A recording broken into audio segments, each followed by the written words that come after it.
Order, please. We begin the day routine presenting reading petitions. Presenting reports of committees.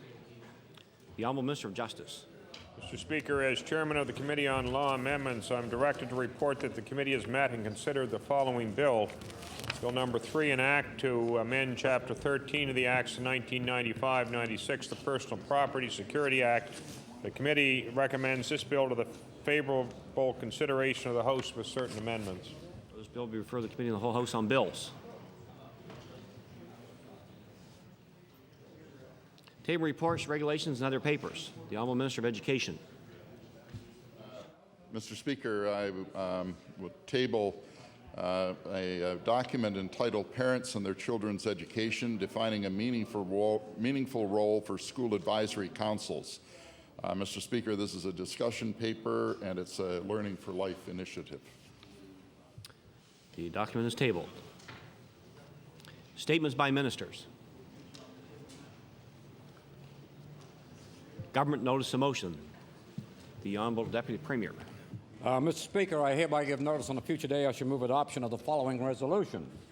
Whereas today is the 11th anniversary of the tragic explosion in the Westray mine, in which 26 miners were killed and the lives of their family members and community were changed forever.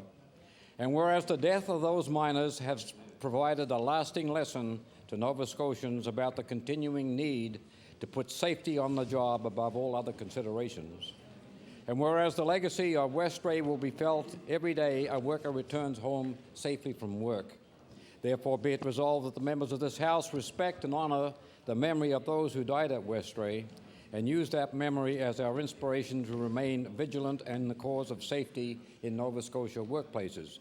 Mr. Speaker, I request waiver of notice and passage without debate, and I've asked the House to observe 1 minute of silence in memory of those who... Is it agreed? Agreed. All those in favour say aye. Contrary-minded, nay. Motion is carried. I ask the House to rise for the members to observe 1 moment of silence for those who lost their lives in the Westray disaster.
Thank you. Please be seated.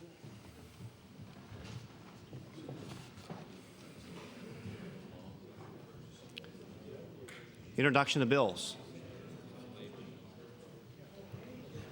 Now, a member for Halifax, Bedford Basin.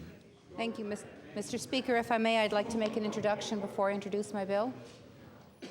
In the Speaker's gallery, we have with us members of the Association of Interior Designers of Nova Scotia, their President, Kelly Moore, and their past President, Kara McGregor. If they would rise and receive the welcome of the House, please.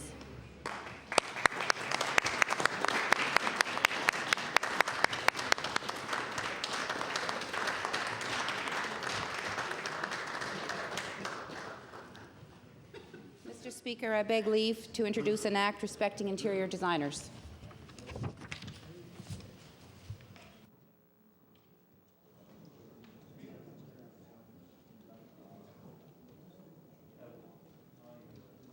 The member for Halifax, Bedford Basin begs leave to introduce a bill entitled An Act Respecting Interior Designers.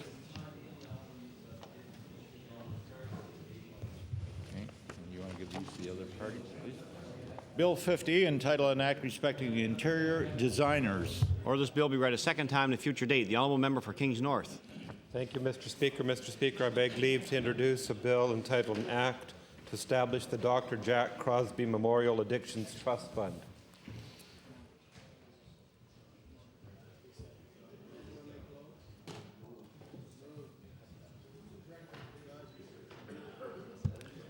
The honourable member for Kings North begs leave to introduce a bill entitled an act to establish the Dr. Jack Crosby Memorial Addictions Trust Fund.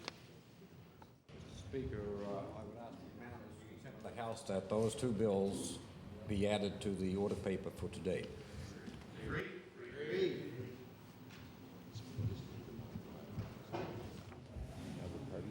Bill 51, entitled an act to establish the Dr. Jack Crosby Memorial Addictions Trust Fund.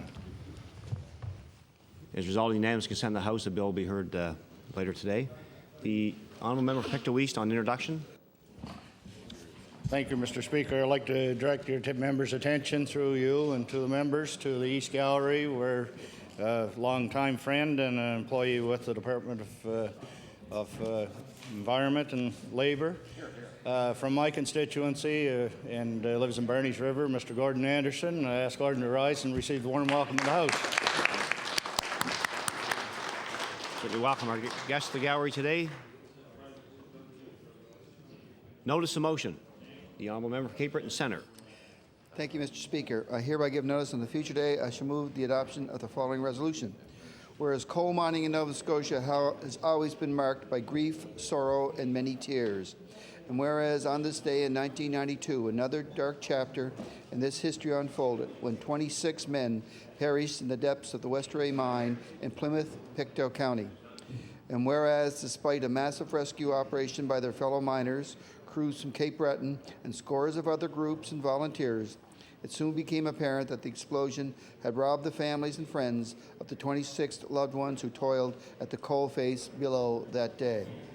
Therefore, be it resolved that this House honors the memory of the 26 men who perished on this date in 1992 in the tragic West Ray mine disaster, and offers its deepest sympathy to their families and friends for the deep anguish and sorrow that will always visit upon them on this day. I seek waiver, Mr. Speaker. Waivers are agreed. All those in favour say aye. Contrary-minded, nay. Motion is carried.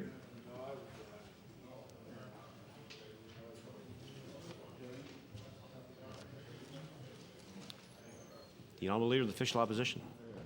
I hereby give notice that on a future day I shall move the adoption of the following resolution.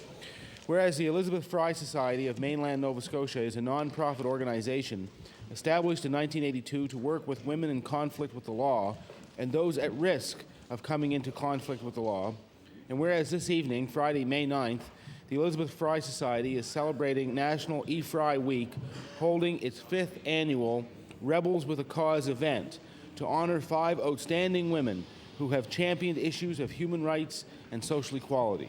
And whereas the worthy recipients of this year's awards are community development activist and former MLA Yvonne Atwell, social worker Carrie Boudreau, lawyer Darlene Jameson, education consultant Sister Dorothy Moore, and community activist Lorna Pendleton. Therefore, be it resolved that this House extends sincere congratulations to this year's Rebels with a Cause, Yvonne Atwell, Carrie Boudreau, Darlene Jameson, Sister Dorothy Moore, and Lorna Pendleton, as they are honored tonight for their advocacy work on behalf of women, children, and their families in our community. And Mr. Speaker, I would request waiver and passage without debate. Waivers are agreed. All those in favour say aye. Contrary-minded, nay. Motion is carried. Orders of the day, government business. The Honourable Government House Leader. Mr. Speaker, would you please call public bills for second reading? Public bills for second reading. Mr. Speaker, would you please call Bill number 45, the Insurance Act? The Honourable Member for Cole Harbour Eastern Passage. Thank you, Mr. Speaker. I started last night at the time of adjournment talking about Bill number 45, and I just wanted to wrap up before I pass it on to, I believe it's the member from Richmond who's speaking next. But I did want to take a few minutes, Mr. Speaker, to talk about, in summary, Bill number 45, because what we have with this piece of legislation, as I said last night, is not a freeze on insurance rate, but a postponement, a delay, and not even a very good one at that. As I said, there are many people out there, and I referred to a couple of my constituents who are getting, even this week, letters saying that their rates are going up, and they were confused, and what was happening was that their insurance companies have been raising rates over the last year on an incremental basis every other month or so, in September of 2002, in the winter of 2002, 2003, and then again on May 1st, 2003, each time 10%. And what has resulted is that they are going to get a rate increase. Maybe it wouldn't be as high. Maybe that 10% on May 1st will be dropped. Maybe there are others who have insurance companies, Mr. Speaker, who raise their rates on April 1st or April 15th or even April 30th, in which case that will still come into effect for those insurance holders, Mr. Speaker.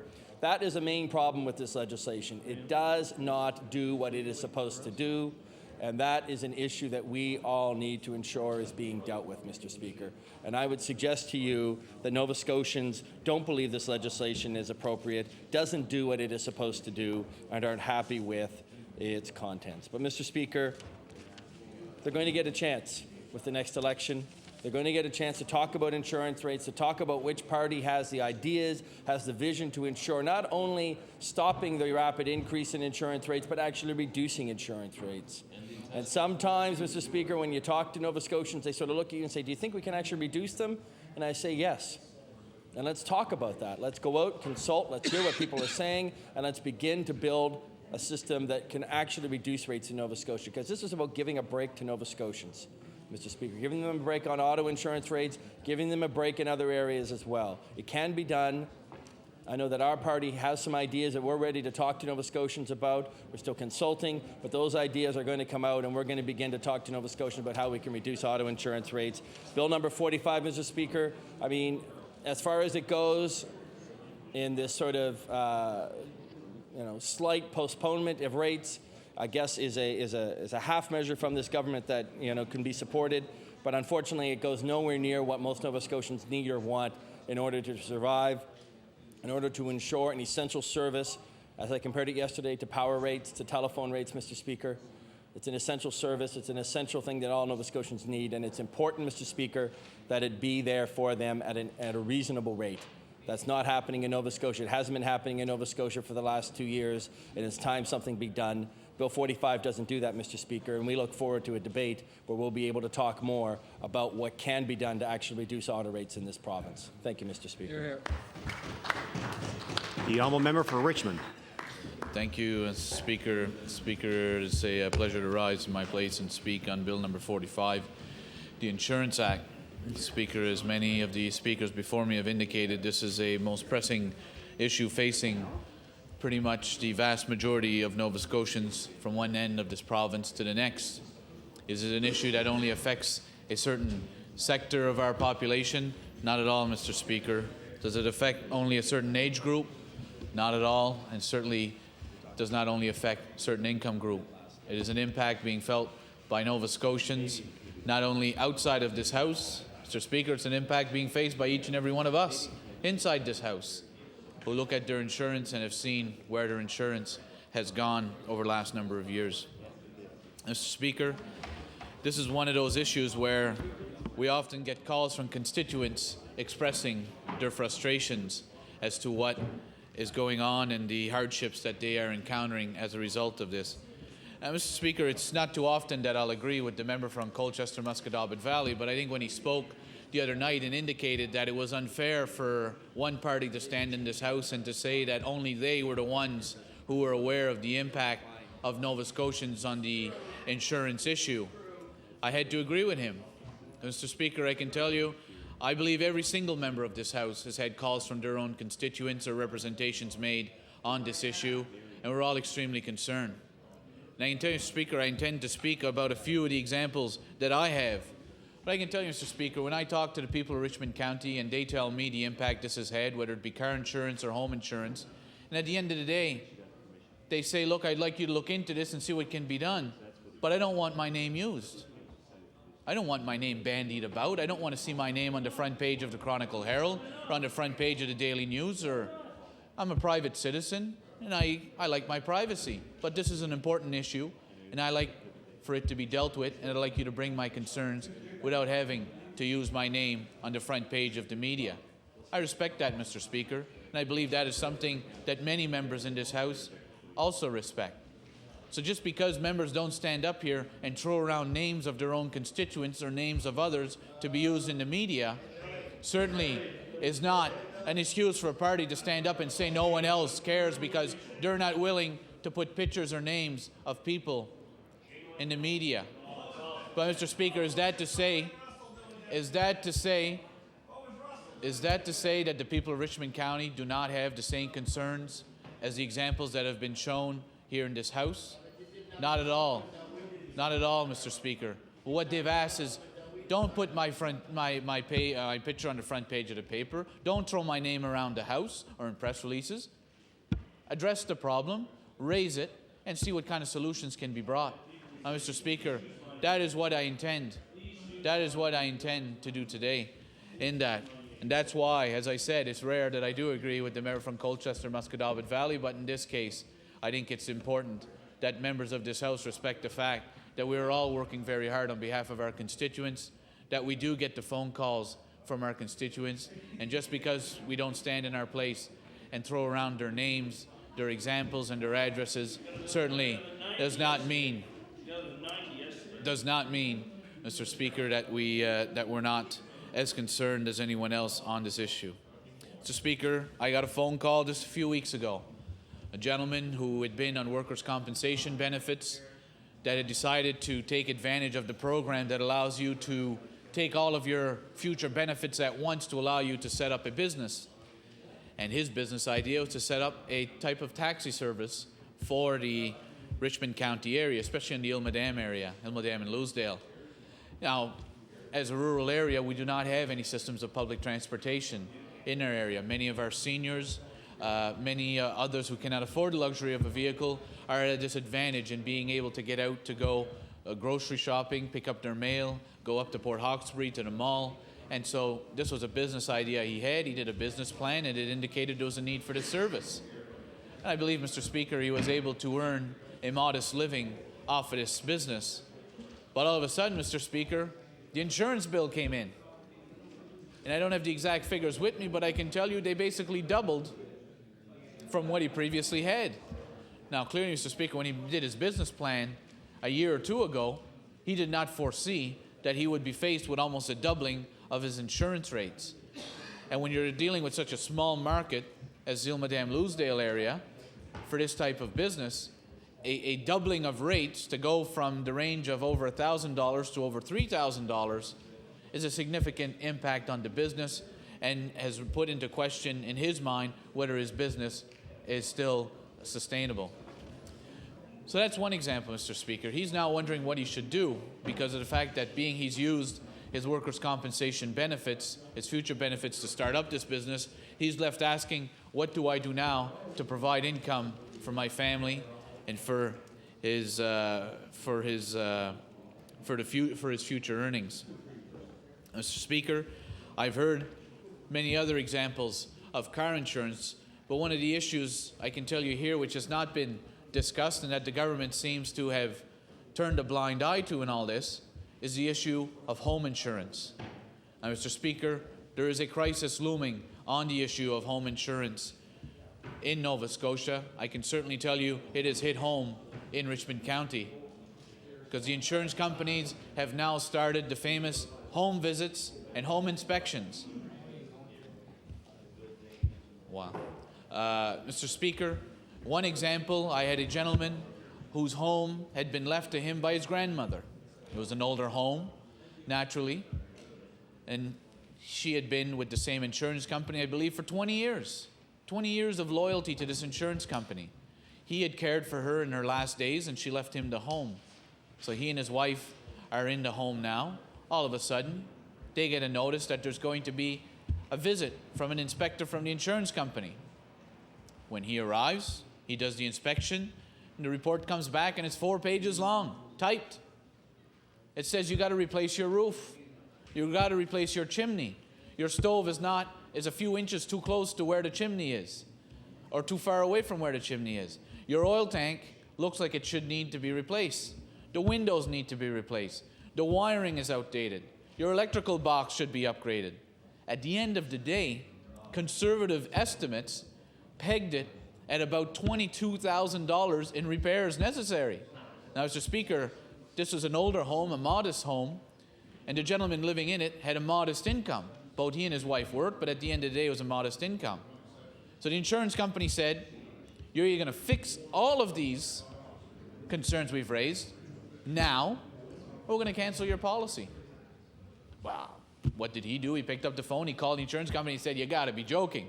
Here's how much money I make, and you want me to do $22,000 in repairs and still continue the regular upgrade of my home.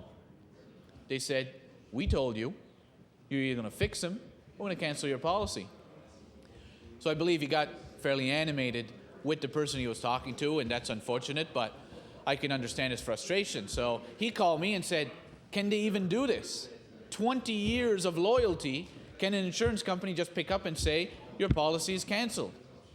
Well, I said, I'm not sure. Let me look into it. I said, it sounds a little strange that they would act so quickly. Made a phone call to the broker, and I was quickly directed to head office in Moncton.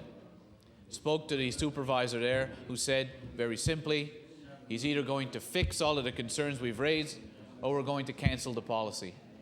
Now, Mr. Speaker, I tried to explain his situation, his fiscal situation, the fact that he may be able to address some of these concerns in a step-by-step process, and it was clearly indicated it's either done all at once or we're canceling the policy. Mr. Speaker, I had not hung up the phone that the notice came in within a few days indicating to the gentleman his policy is, I believe it's his 30-day notice, his policy was going to be canceled. And that was it. Now, Mr. Speaker, that is one of the examples of the crisis that we're facing in, I would especially say, in rural areas where we have a number of older homes, a number of homes that were built a significant time ago with different wiring and everything that needs to be upgraded, and I believe we would like to see all of them be upgraded just for safety, if nothing else. But to ask Nova Scotians overnight to undertake $20,000 in repairs to their homes is just not reasonable, Mr. Speaker. I can give you the example now. One of the first things that the insurance company, I know it's my time in environment, one would like to think they're doing this for environment concerns and safety concerns, but I question whether that's the case. Now, when you go to purchase a home and you call the insurance company, the first question is, what is your heating system? If you indicate that it's oil-based, they ask you, how old is your tank? Now, Mr. Speaker, unfortunately, in many cases, I had a friend who had just bought a home, spent a considerable amount of money. It was going to require a significant amount of repairs and investments in that home. And so when he called, they said, tell us the age of your tank. So he said, okay. They said there should be either a sticker or a plate on it that tells you the year of the tank and the manufacturer. He had just purchased a home, never thought this to be an issue, went downstairs, had been told by the previous owners that the tank was relatively new, looked up and down the tank, could not find the plate on it that indicated its age. So he called in a local electrician, plumbing businessman, asked him to come in and check to see if he could determine the structural integrity of the tank. That gentleman said this tank is clearly less than 5 years old. It's fine.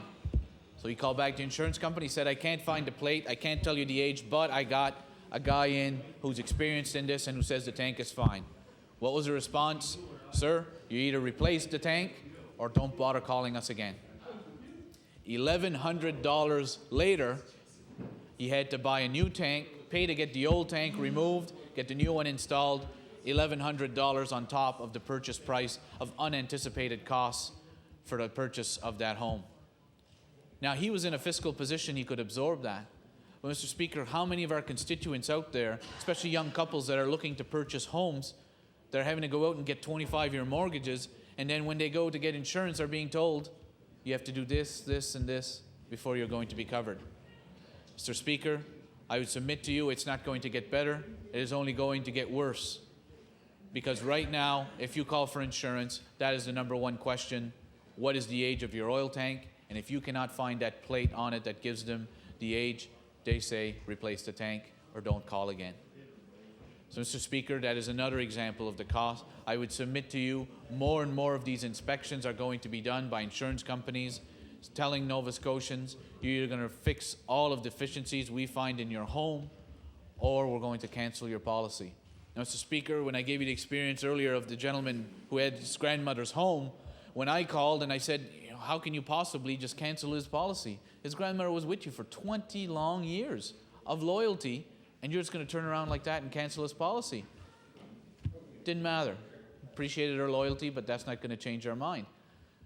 I said, so what does he do now? Well, she said, it's not going to get any better for him because the next time he applies for insurance, that company he calls will call us and ask, why did you cancel his policy?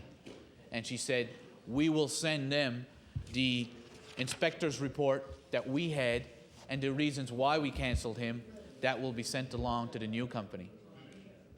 Mr. Speaker, there's no way out for that gentleman.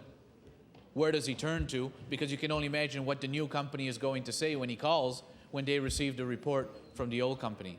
It's going to be the same deal. And what is happening, Mr. Speaker, I would submit to you, I know the issue has been raised of how many Nova Scotians drive without car insurance. I think one of the issues we should look at is how many Nova Scotians go to bed at night, each and every night, without any house insurance. And Mr. Speaker, I would submit to you that is my belief that that number would be alarming to all of us.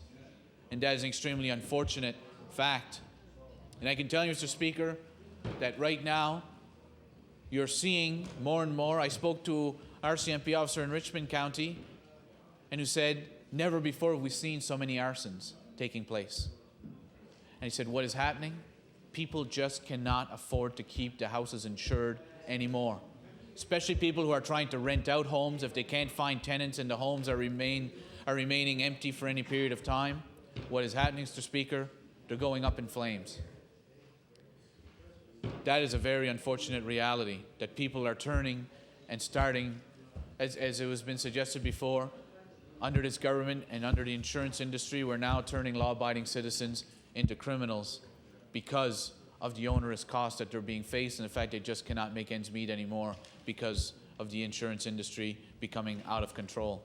But what that has happened, Mr. Speaker, is because there has been concerns about arson, is that now what the officer went on to say is that it's to the point that if you have any fire or damage to your home, the insurance companies automatically assume intent.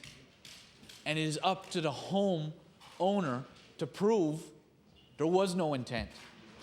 And he made it very clear in saying, if they decide to deny your claim and go to court over it, who do you think has the best resources to keep fighting it?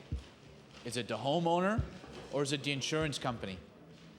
Now, Speaker, I'm sure we all know the answer to that. That is, again, one of the unfortunate realities. So yes, auto insurance is important. We need to find some solution to get control of this. But again, on this issue, let's not forget about home insurance and the impact that that is having on seniors, on low-income earners, on single individuals, and people in this province that we want to continue to see them remaining in their own homes, not have to abandon their homes or leave it or sell it because of the fact they can't afford basic insurance on their home.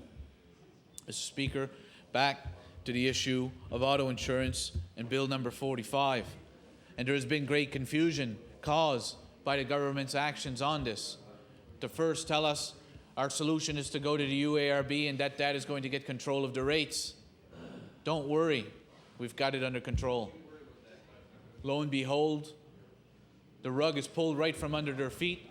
The insurance rates continue to go up, obviously showing that the insurance companies do not take this government very seriously as they continue to go in and ask for further rate increases.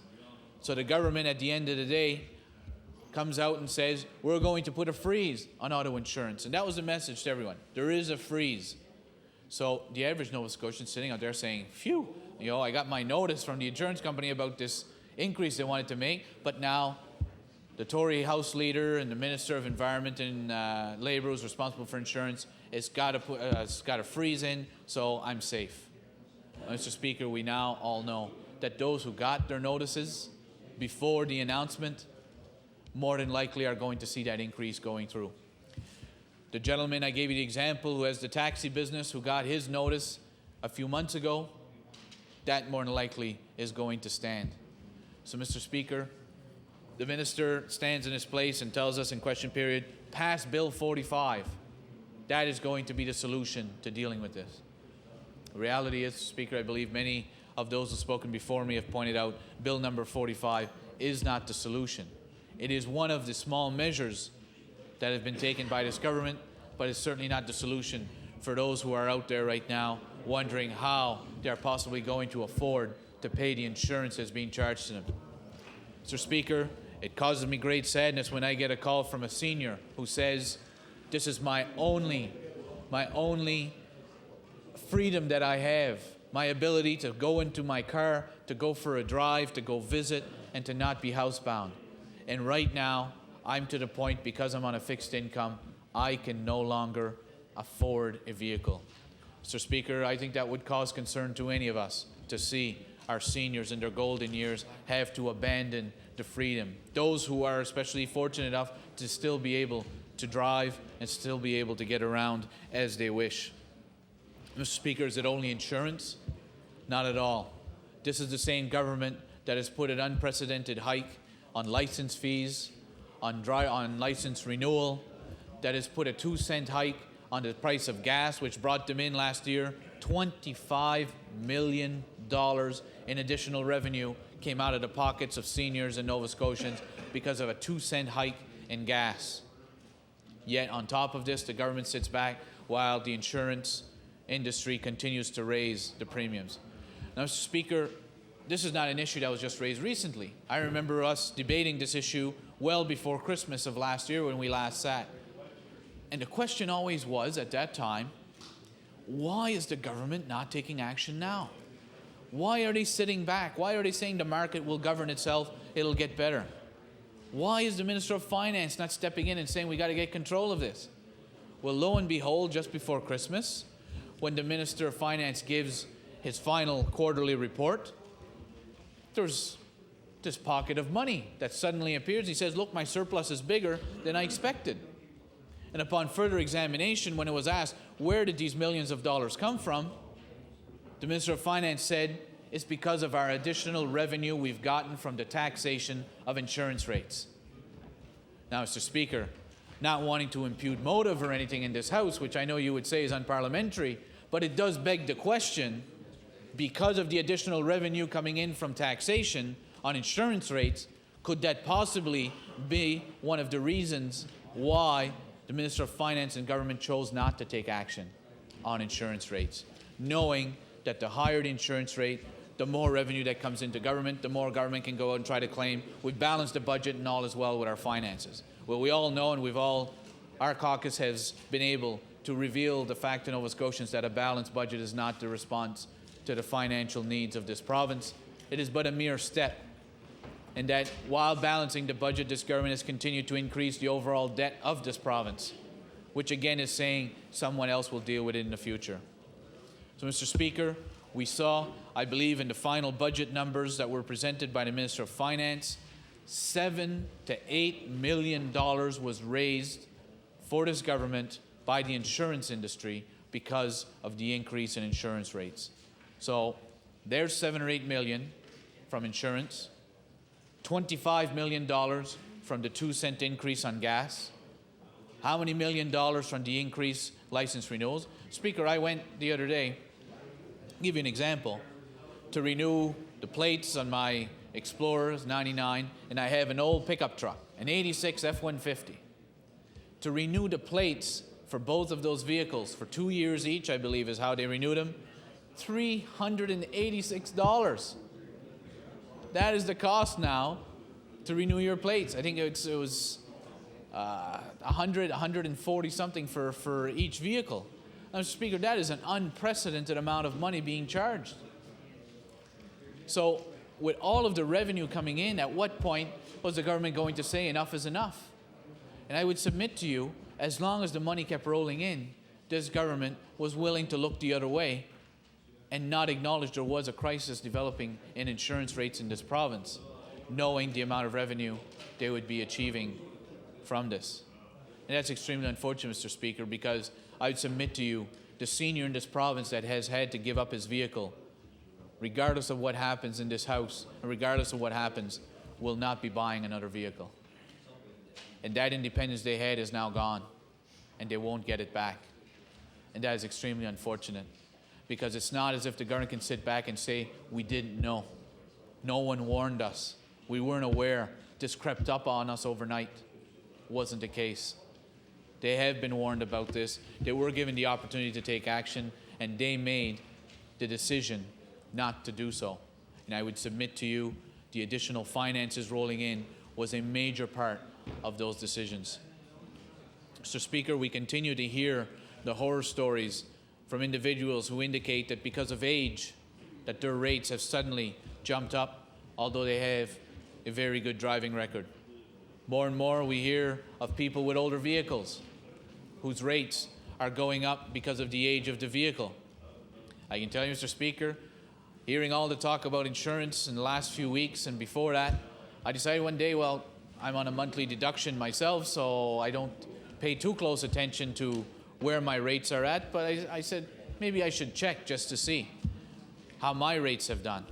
Mr. Speaker, I can tell you, for example, my 86 Ford pickup truck, F-150, 1986, great little truck.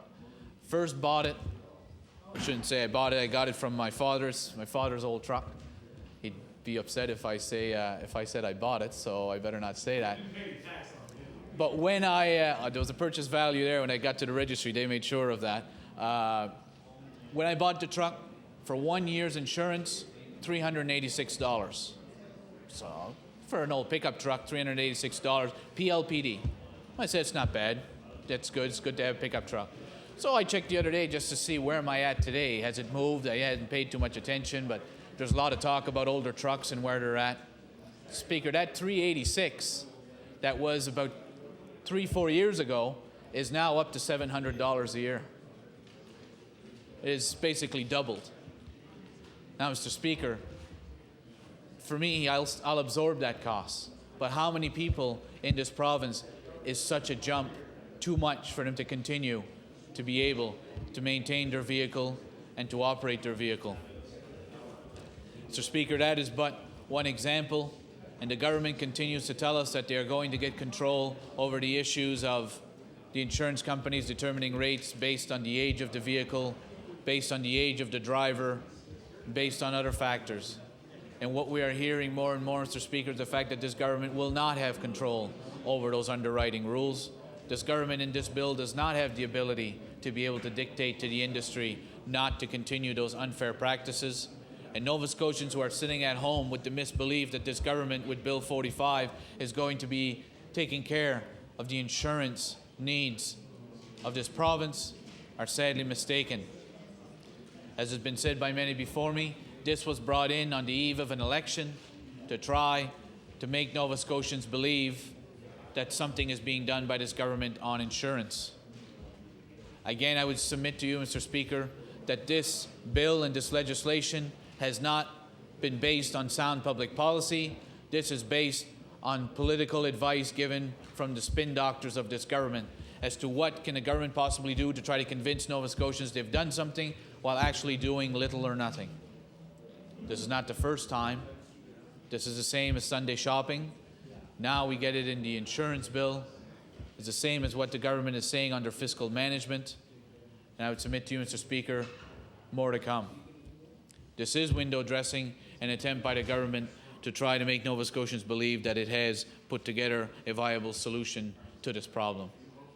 Mr. Speaker, we have made it very clear that our party will be bringing forward a plan to present to Nova Scotians as to what we see is a possibility to deal with the issues of insurance.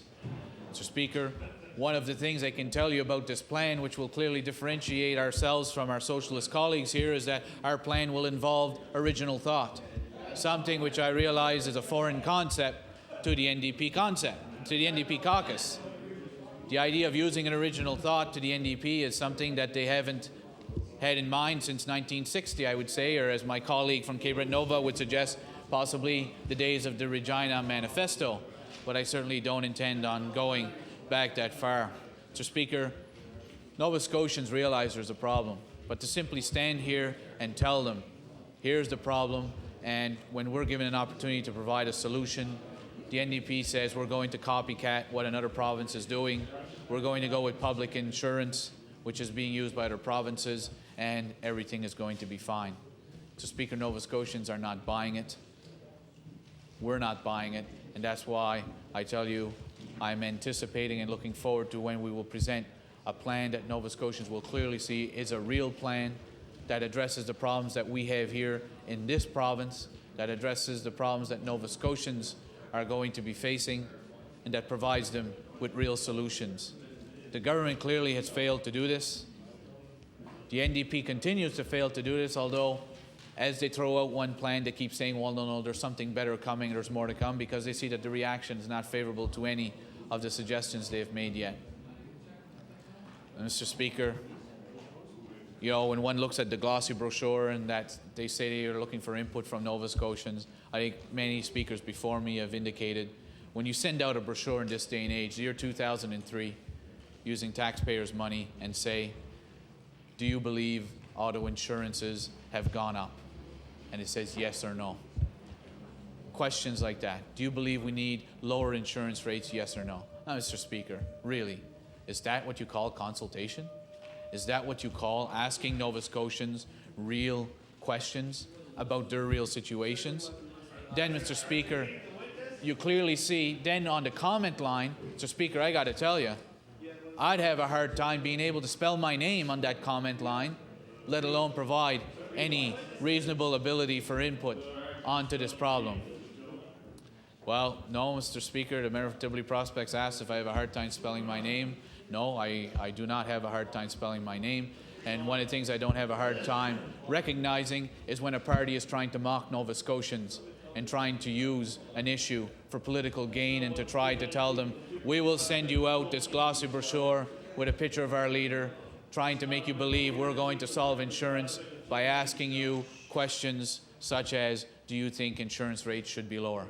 Speaker, Nova Scotians are not going to buy this. It is, again, a desperate attempt by a party that realizes it's dropping in the polls by the day and trying to find some way of, again, convincing Nova Scotians that they have a solution. And I got to tell you, Mr. Speaker, I've said often enough that this is a government that is more interested in spin doctors than in medical doctors.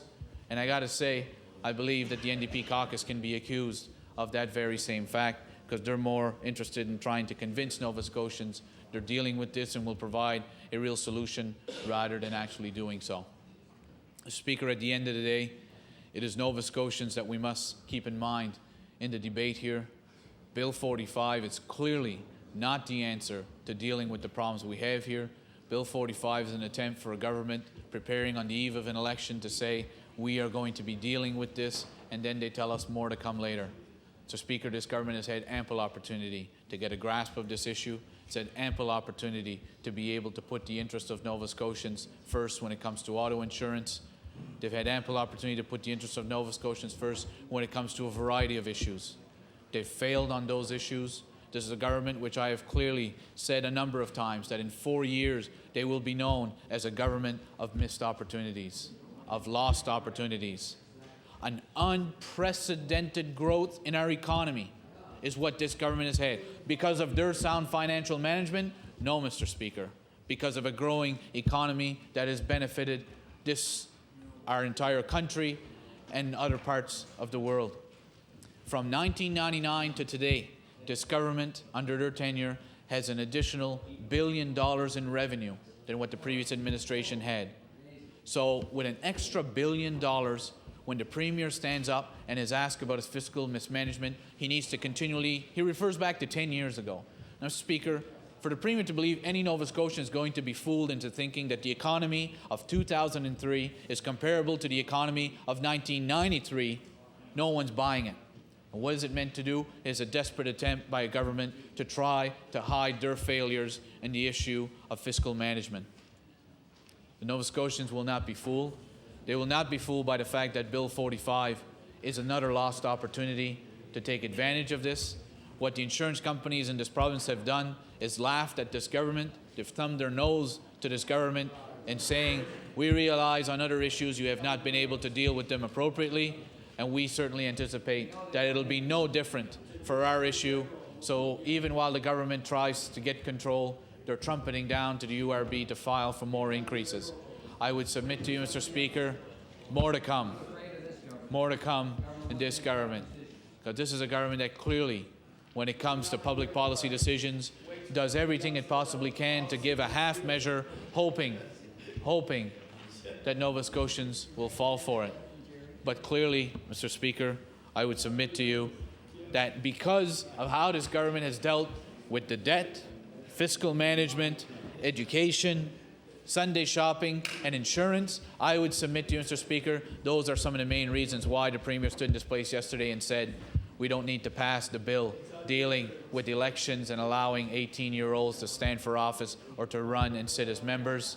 I would submit to you that those issues and the government's failure on these issues has a lot to do with why this government is saying we will not go to the polls before May 28. Mr. Speaker, I would submit to you that the reason why the Minister of Transportation, the Minister responsible for the Treasury and Policy Board, does not want to show us his polling results is because of the fact that those polling results are not favorable and they are not very kind to this government. The $155 check, the 10% tax cut, the fact they want to borrow till the year 2013, I would submit to you the results that have come back have been clearly negative for this government, and that is why they do not wish to go to the polls. That is why they would hope that Nova Scotians over the summer may somehow start to forget some of the important issues that our caucus has raised about this government's performance. Speaker, I would submit to you that they're probably looking at a summer of trying to do as much paving as possible to try to hope that Nova Scotians will say, oh my, lots of pave coming. Maybe we can forgive them for the fiscal mismanagement. We can forgive them for not fixing health care. We can forgive them for not addressing insurance rates. We can forgive them for not getting control of the debt. Mr. Speaker, I would submit to you, this government, I understand why the Premier keeps referring back to 1993, because this government is stuck in a mentality of 10 years, if not 20 years ago, when it comes to respecting Nova Scotia voters. So while they remain 10 years back, Mr. Speaker, Just want to remind the honourable member for Richmond that he's debate before the House on Bill number 45, second reading of the Insurance Act. And I'd ask him to bring his comments back to the bill, please. Thank you. The honourable member for Richmond. well, thank you, Mr. Speaker, and I wasn't sure how long you were going to let me go before I get that, but it is Friday morning. Speaker, as I pointed out, Bill number 45, the impression has been left out there to Nova Scotians that this is going to stop the insurance rates from going up. That the notice they got from their insurance company back last November, last December, January, February, March, April, that all of a sudden those rates won't be going up. That is the impression. That's the impression this government wants to leave. At the end of the day, that is not the reality.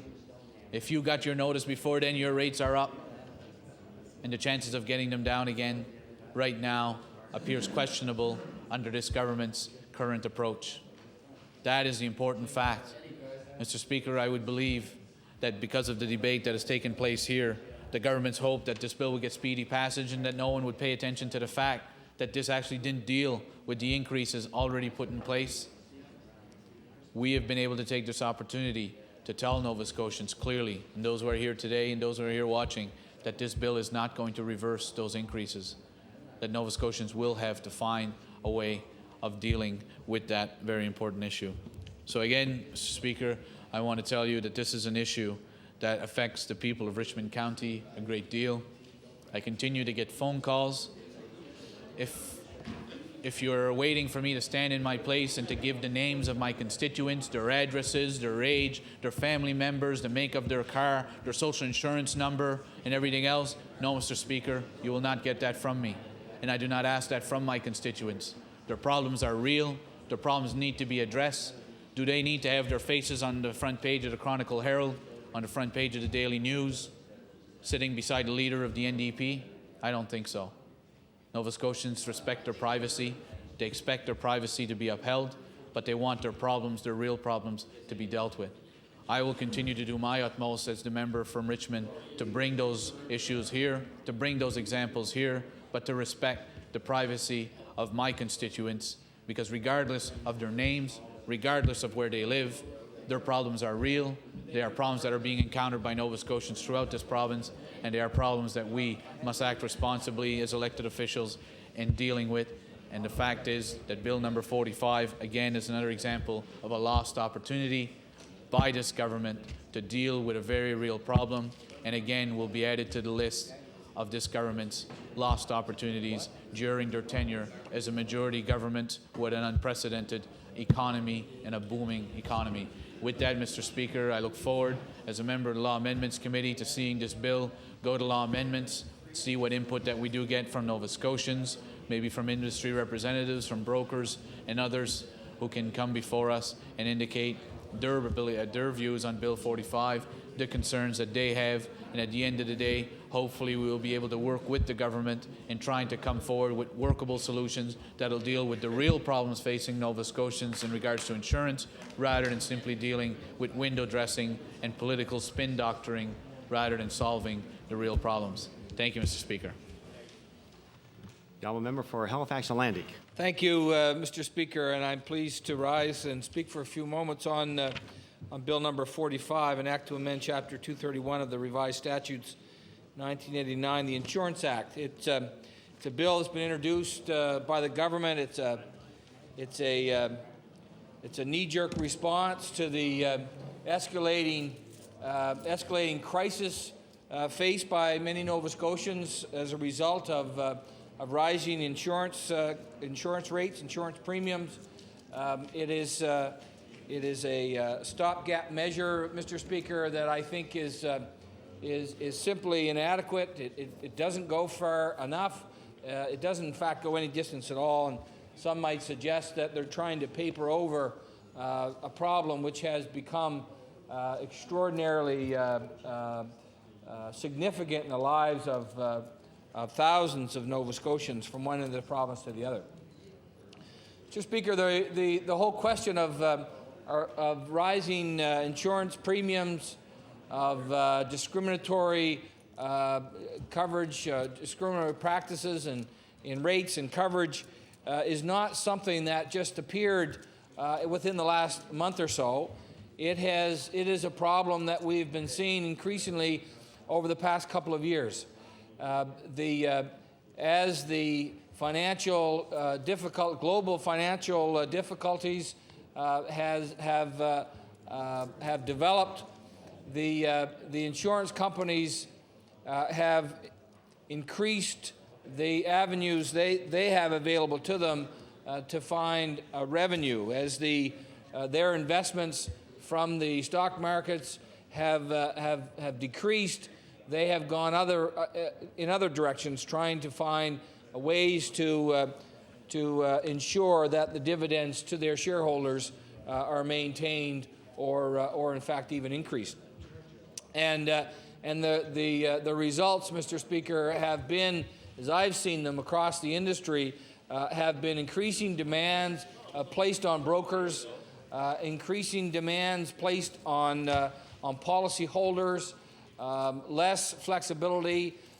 Certainly brokers, agents have seen themselves under a much stricter regime being imposed by insurance companies. There used to be a time when insurance agents used to be able to work directly with a policyholder and work them through any changes that might happen if they had a claim, help them through that claim. If they were having difficulties in terms of finding insurance coverage, they would shop that particular situation from one insurance company to the other. But what we've seen and what they've found over the past number of years is that the number of insurance companies in the business has decreased. They've merged together, and there certainly seems to be a much more similarity in terms of the philosophy of insurance companies, in terms of what they will cover and what the rates will be for any given coverage. So the job for brokers has become more difficult, and above all, the options available to the policyholders, Mr. Speaker, have certainly decreased. The party of which I'm a part, the caucus of which I'm a part, led by the member from Dartmouth Cole Harbour, has examined this whole issue.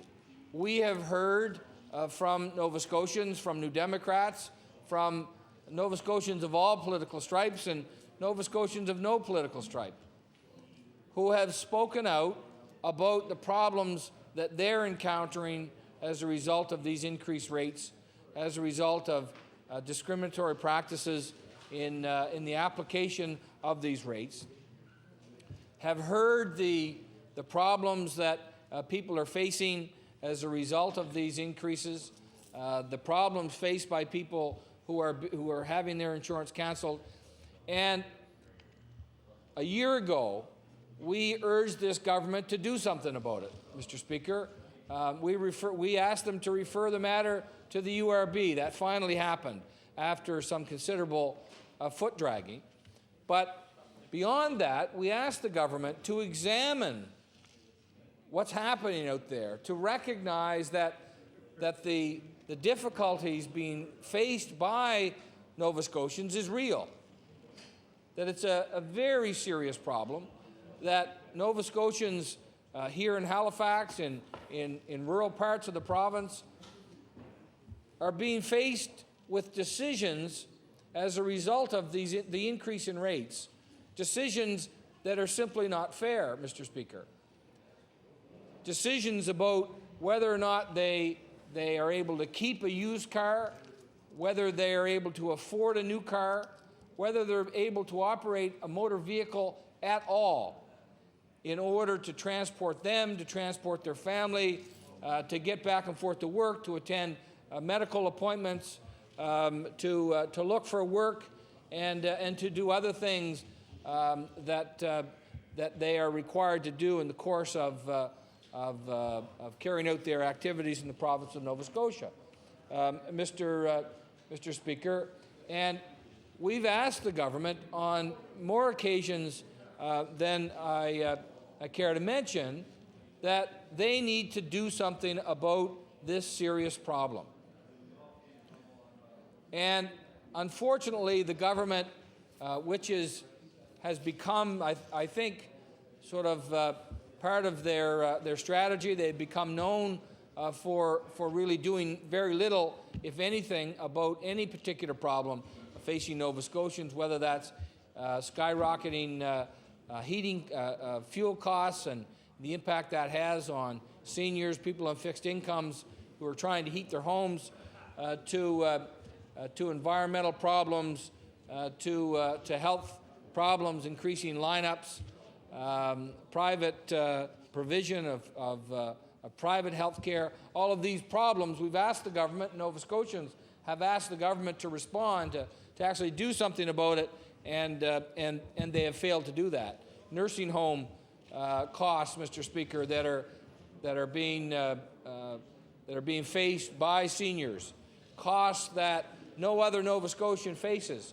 Only seniors who are entering nursing homes. Only seniors who enter nursing homes are the ones that have to pay for the cost of health care that they receive.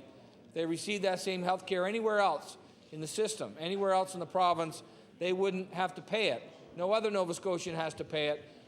We asked this government to do something about it, and they took baby steps in direction of trying to find a solution, but the result is that the problem won't be resolved until 2007 under this government's plan. The result is that tens of millions more dollars will be sucked out of the pockets of seniors simply because they are seniors and simply because they require nursing care. But another example of this government's failure to move to try to solve the problems that are being faced by Nova Scotians. So, as in the face of a government that is failing to act, and in the face of a government that doesn't want to take on the insurance industry, Mr. Speaker, the NDP, led by the member from Dartmouth Cole Harbour, established a task force where they went out around the province and talked with Nova Scotians, talks with experts in the field here in this province, brokers, insurance companies, and others, about what's happening in the insurance industry. What's happening? Why are the rates increasing? What is the impact being faced by Nova Scotians? What is the insight that brokers can bring to this whole question? And what do people think can be done in order to solve the problem. So we took a number of months to do that. At the same time, we collected information on the systems that now exist across the country, and there are different systems. There are publicly run system, driver-owned. They're known as driver-owned insurance plans, Mr. Speaker, across the country. There's a hybrid of private and public. There are public systems that are regulated by governments through a body like the Utility and Review Board, and there are strictly private systems. So we examined all of those, and we looked at the rates. We compared rates, apples with apples, across the province, across those jurisdictions, trying to pull together a clear understanding of the system as it exists not only in this province, but in other provinces, that looked at the strengths and the weaknesses of all of those different systems, that looked at the costs of those systems, looked at the options, ultimately looked at the options that were available to the government of Nova Scotia. Were they to find the will, Mr. Speaker, to try to solve this problem, to try to solve this real problem? We examined those different systems, Mr. Speaker, and found, for example, that in those systems where there is some regulation, in Newfoundland, for example, that there are some parameters set up within which the rates may be increased. There needs to be notice given by the companies to the URB and some explanation, but it doesn't prevent increases. And in fact, because of the requirement for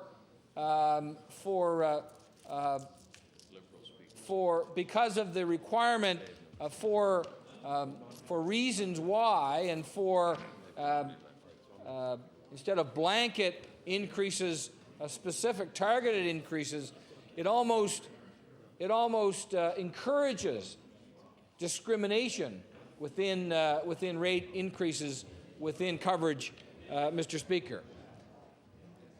In other systems, in New Brunswick, for example, they haven't been able to, even though they brought in legislation this spring to try to freeze, to try to control increases, Mr. Speaker, what they've found is that they have very little authority under that legislation to be able to deal with any of the extraordinary increases, 75% and up increases that many New Brunswickers have been faced.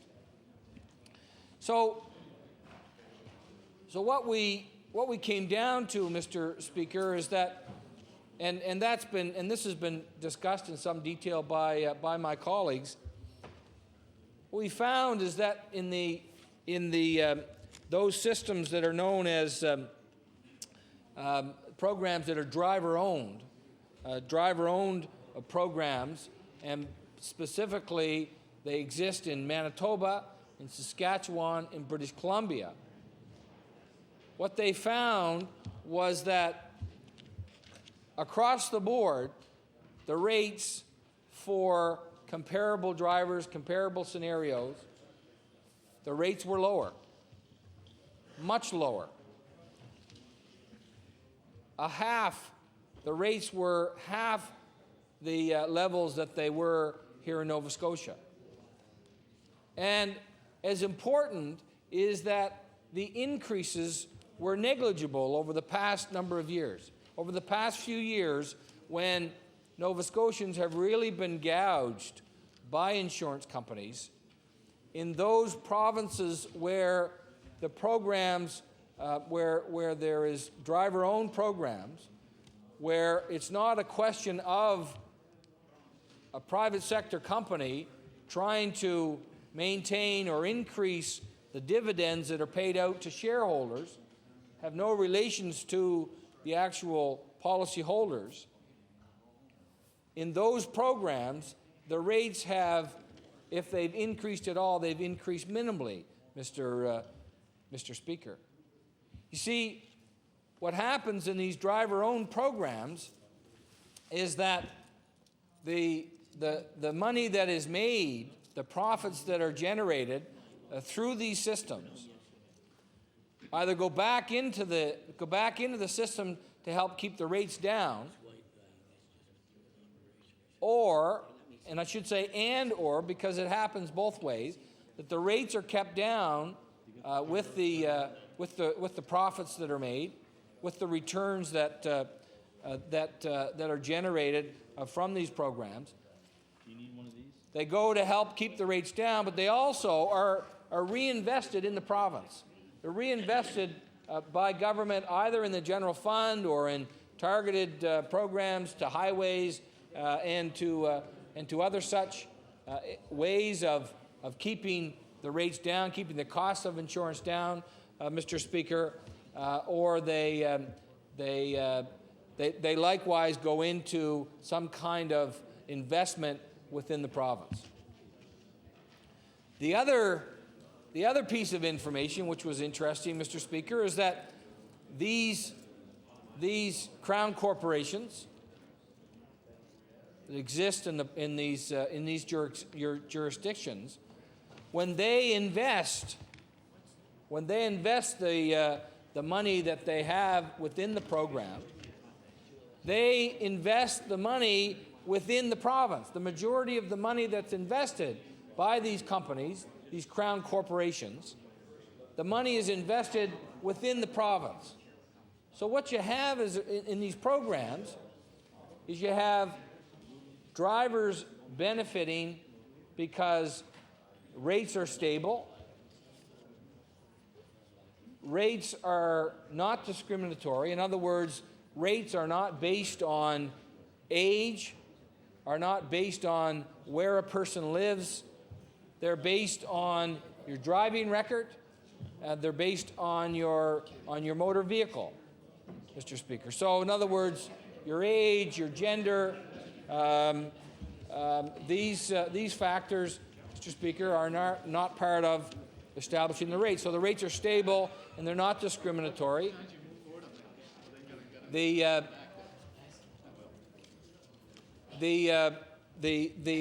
companies take the revenue and they make investments in other provincial and other companies and other operations within other programs within a particular company, within that particular province. So the money, like so often happens in the Maritimes, for example, companies that operate here, even pension funds and otherwise, investments are made outside this region. So, the money that gets generated here, the capital that gets generated in the Maritimes, in the province of Nova Scotia, doesn't then go to benefit the people of Nova Scotia, but or companies here in Nova Scotia and people, it goes outside the province and far too often goes outside the country to be invested, Mr. Speaker. So, that's one of the benefits of having a Crown Corporation, is that it can direct the investments more in a way that is much more targeted to the overall economy of a particular jurisdiction. And finally, the revenues of those Crown corporations can be invested into programs that are carried out on behalf of the people of a particular province by that government. So, Mr. Speaker, we've got a problem, and that is skyrocketing insurance rates, discriminatory, the discriminatory application of insurance rates that is having a profound impact on the lives of Nova Scotians. And there are options out there. There are very real options out there, Mr. Speaker. We've examined them, and we have urged this government to examine them. Unfortunately, this government has put their ideological blinkers on And they have said that, well, it's a Crown corporation, it's a publicly owned company, it's run by civil servants, so therefore it must be bad. It must be bad. They can't look at the merits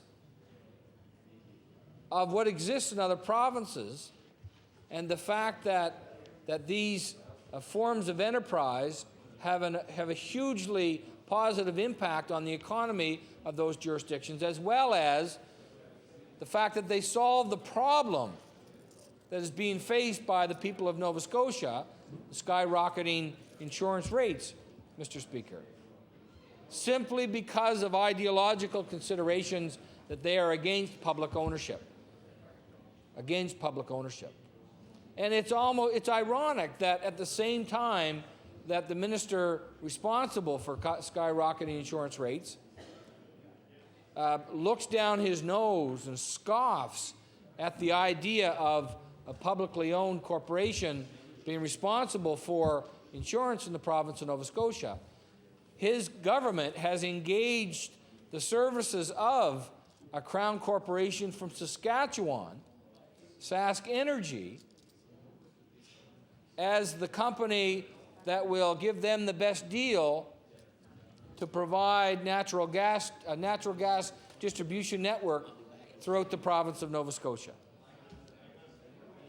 You see, that's a public company, a Crown corporation, that has organized itself in such a way, has conducted its activities in such a way that they are extremely successful. They pay back dividends of tens of millions of dollars annually to the taxpayers of that province because they are so successful. They are so successful that they're able to come down to Nova Scotia and engage in commercial enterprises in the energy field, which will result in taxpayers' dollars from Nova Scotia going out to Saskatchewan and being invested in the economy in Saskatchewan, Mr. Speaker. That's a benefit for a properly run Crown corporation. So many benefits, and I just simply wish that this government would listen to the merits of it, would consider the fact that this may be the answer to the problem that we have in this province, and once and for all provide some sanity, provide some discipline, provide some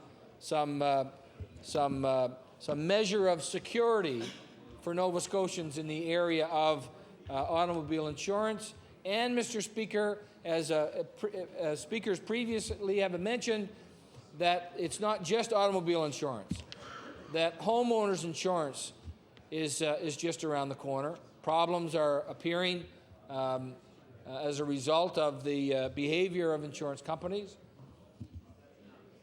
Expectations, rate increases, and so on, options available to homeowners are going down as a result of the activity of these insurance companies. Small businesses are being impacted by the turmoil in the insurance industry, Mr. Speaker, and certainly in the area of liability insurance, that is also and likewise a problem. So there's a solution at hand.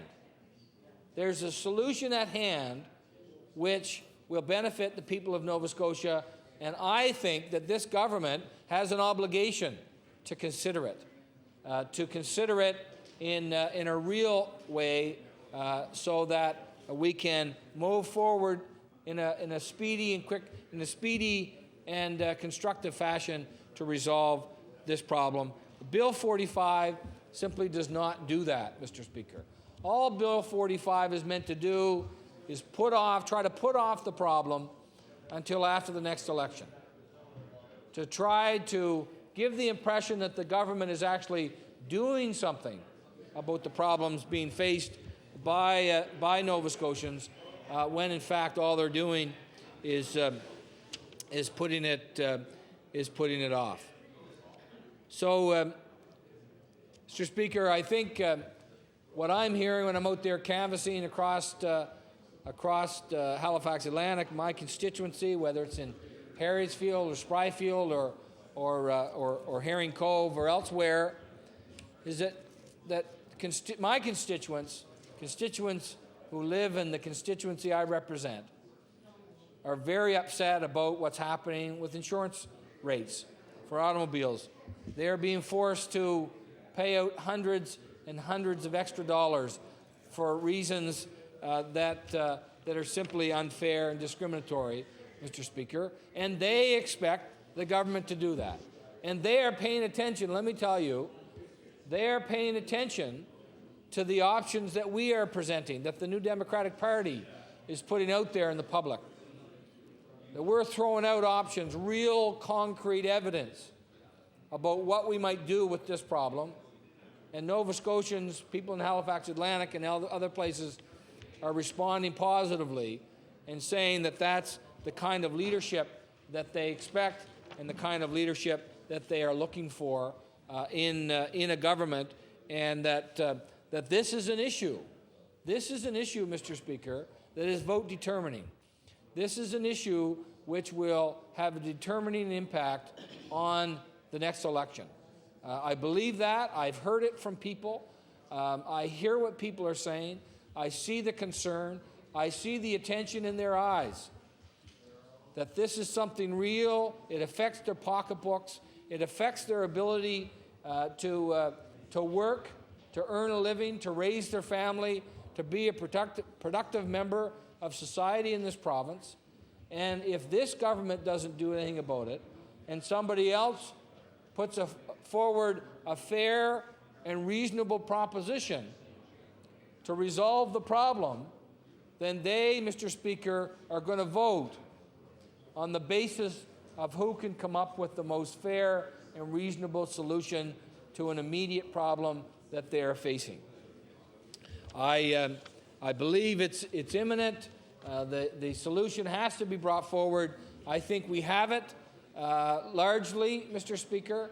I think we have shown with our research that we can establish a driver-owned program in the province of Nova Scotia, that the costs of establishing that will not be prohibitive, that those costs will be paid back by a driver-owned program in short order, that it will not cost taxpayers any money whatsoever. In fact, the result of a driver-owned program is that extra revenues, in fact, are poured back in to the benefit of the taxpayer, rather than what now exists, which is multinational insurance companies sucking money out of this province, out of the pockets of individual women and men, out of this province to Toronto or to Connecticut or to Geneva or to other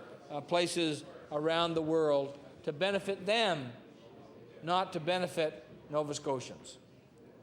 So as I conclude my remarks on Bill number 45, Mr. Speaker, I want to say to you that the problem that exists that Bill 45 is supposedly responding to is a very serious problem. It's a very serious problem being faced by many thousands of Nova Scotians. That Bill 45 goes absolutely no distance, nowhere near solving that problem, or even providing an opportunity to find a solution for that problem. That there are real options out there. Order, please. Just wondering if honourable members would try to lessen the din a little bit in here this morning. It's quite difficult to hear the honourable member for Halifax Atlantic. He does have the floor. Thank you, honourable member. The honourable member for Halifax Atlantic.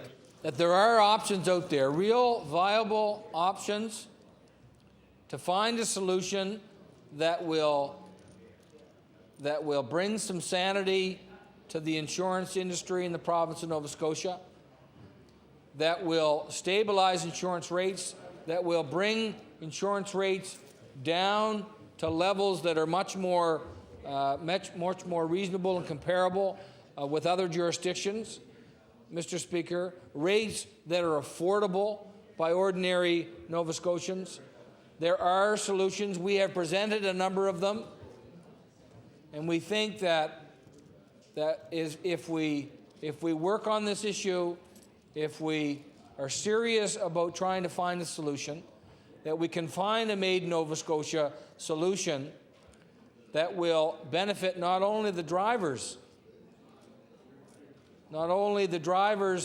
and insurance policyholders in the province of Nova Scotia, but will be of a benefit to the overall economy in the province of Nova Scotia, will be of a benefit to the taxpayers, and will show us that with leadership, with some conviction, with some confidence, that the government of Nova Scotia can take immediate steps to solve a very serious problem facing people within this province. So, Mr. Speaker, I'm very disappointed with Bill number 45. I will nonetheless look at it going forward because at the very least it does attempt to freeze. I don't think the authority is provided in the bill that will even allow that to happen. But nonetheless, if it has the effect of even lessening the burden on one Nova Scotian, then it is worth going through. But it is a sad attempt by this government, Mr. Speaker, and I say to you that Nova Scotians deserve much better. Thank you very much. Thank you. The member for Dartmouth North. Thank you, Mr. Speaker, and I rise to take my place to speak on Bill number 45. Mr. Speaker, and honourable members who have spoken before me are quite right in making an assessment of this bill. The bill certainly is not a freeze. It's a delay in the insurance increases, and it's a delay until after this provincial election is over, and a delay till January of 2004. Mr. Speaker, there has been much comments made with respect to the NDP out there just simply trying to use this as an election campaign. I want to tell you, Mr. Speaker, that long before the election campaign came forward, the NDP set up a task force. And that task force toured the province, and that task force was made of members from Halifax, Fairview, Halifax, Chebecto, and from Cape Breton Centre. Mr. Speaker, those members went across this province and listened to many Nova Scotians in rural communities who need their automobiles to travel, Mr. Speaker, because there is no public transportation in rural communities. And so insurance is a very vital and extremely important for those individuals in order to be able to operate their automobiles, Mr. Speaker, because this is mandatory. It's mandatory by the province of Nova Scotia under legislation. It's also mandatory in the province of Nova Scotia to have your vehicle safety inspected. And when your vehicle reaches that safety inspection period, the next point is to make sure that that automobile is insured, Mr. Speaker. And Mr. Speaker, that's exactly what we have learned going across this province. We have also learned that going across this province, there are many people, working citizens of Nova Scotia, who simply can't afford the insurance policy. There has been much talk, Mr. Speaker, with respect to the postcard that we had sent out across the province as well. I want you to know, Mr. Speaker, that a week ago Sunday evening, as a matter of fact, a number of us in the Dartmouth North constituency decided to go out and do a canvass with this leaflet. The canvass with this leaflet was extremely positive. They were very pleased that, in fact, there is an opposition party in the provincial legislature that speaks up on behalf of Nova Scotians. They recognize that this was an extremely important issue, insurance. Some people have told us on the doorstep that their insurance premiums have increased some 25%, and some people even up to 85%. But I guess on average, there's this quote of about 65%. Many of the people have indicated that, in fact, the government is not listening to them. that they don't see any move in sight. There was supposed to be a utilities and review board on insurance policy, Mr. Speaker. That is yet to come before this legislature. And they were saying to us on the doorstep, when is this government going to bring this report forward? And Mr. Speaker, I could not tell them when the report is going to come forward. I guess as I've heard the government members say, Mr. Speaker, soon, soon, very soon. And that's what I told people on the doorstep when they said, well, how do we know what's going to happen here? And I said, I can't tell you because I'm not on the government side. But I do know, Mr. Speaker, that our party has a policy on addressing this issue. And we are waiting to hear from all Nova Scotians to make sure that we've got a fit in Nova Scotia policy on insurance and making sure that Nova Scotians are insured. And when at the end of the month or whenever that fit in Nova Scotia policy comes forward, and the Nova Scotians have told us what they want, if it is public auto insurance or if it's no-fault insurance, then, or if it's a hybrid of both, Mr. Speaker, then Nova Scotians will certainly let us know.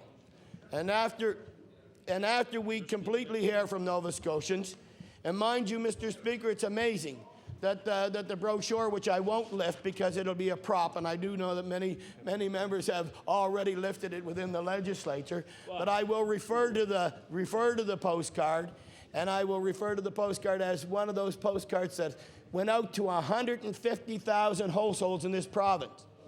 And already we are receiving hundreds of responses a day. 150,000 of our closest friends. And as a matter of fact, 150,000 are of our closest friends now, and they certainly will make the government aware of that on Election Day.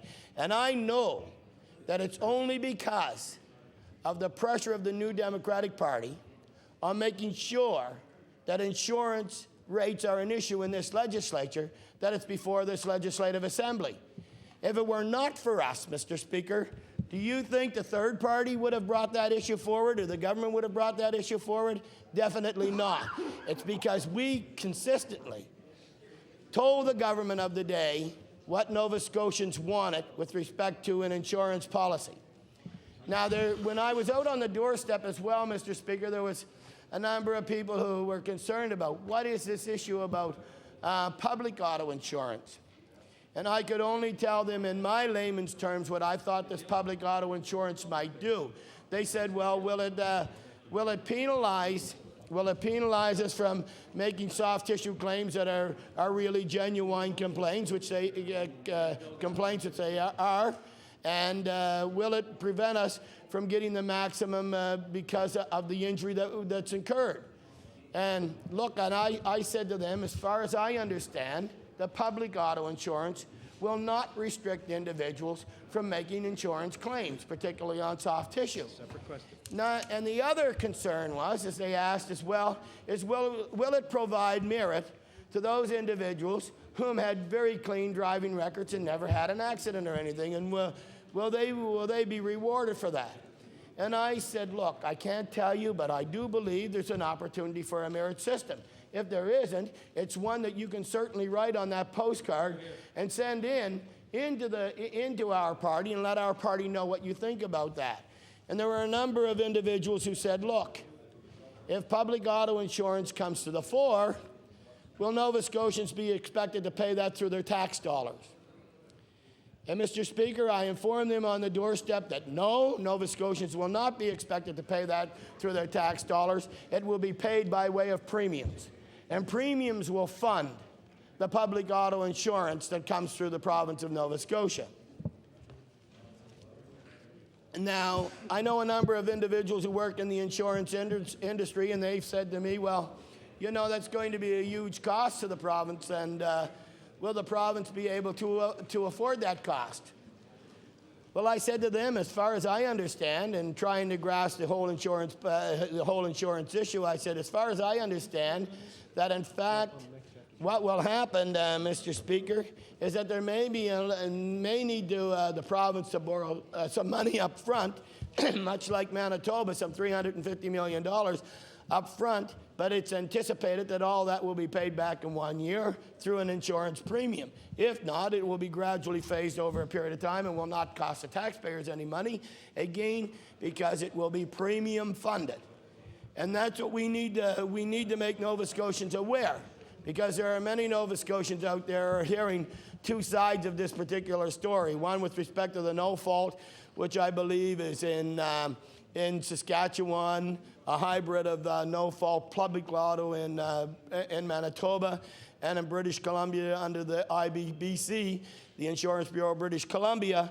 I believe there's a total public auto insurance policy, and there are no restrictions on the right to sue for physical or medical damages as a result of that. So, Mr. Speaker, there needs to be some clarity around the issue, and I want to say that there is certainly clarity once you get out there and talk to Nova Scotians. And the task force from the member of Halifax Fairview, Halifax Chebucto, and Cape Breton Centre, when they toured the province, I'm sure that they have heard all of this from Nova Scotians.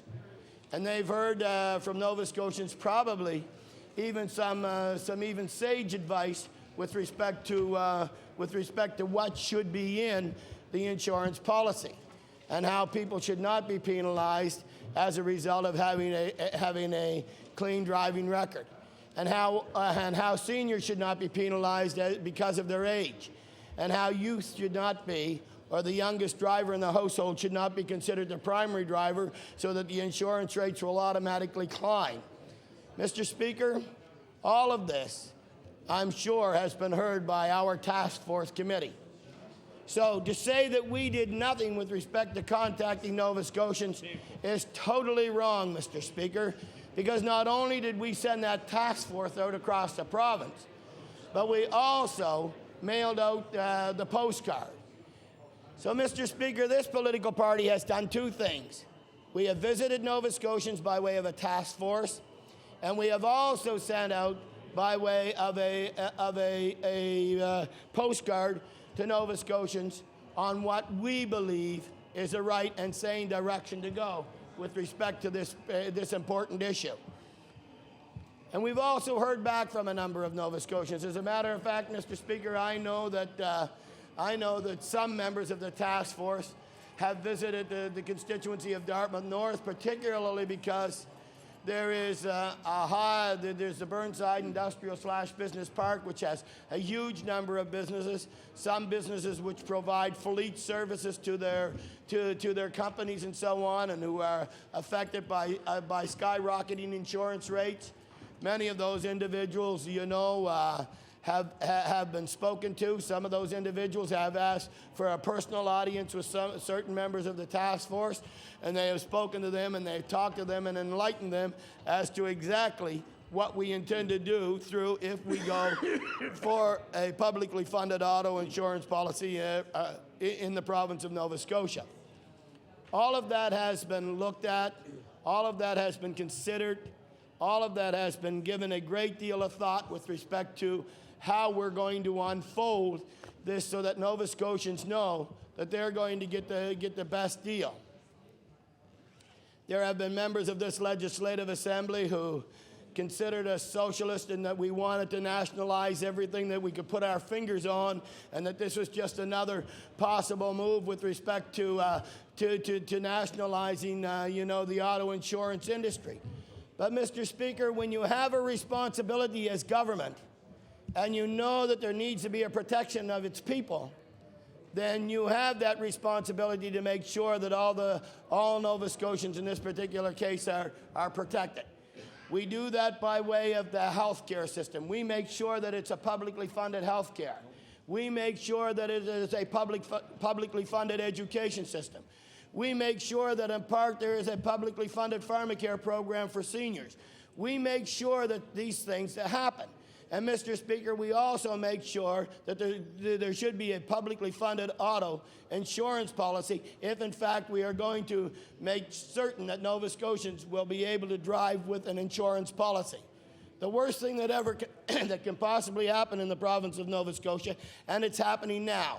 Some 2,700 in the last 2 years who have been charged for driving without auto insurance. That number has gone up some 45% from previous years. That should be an indicator that government has to step in to address a very important issue.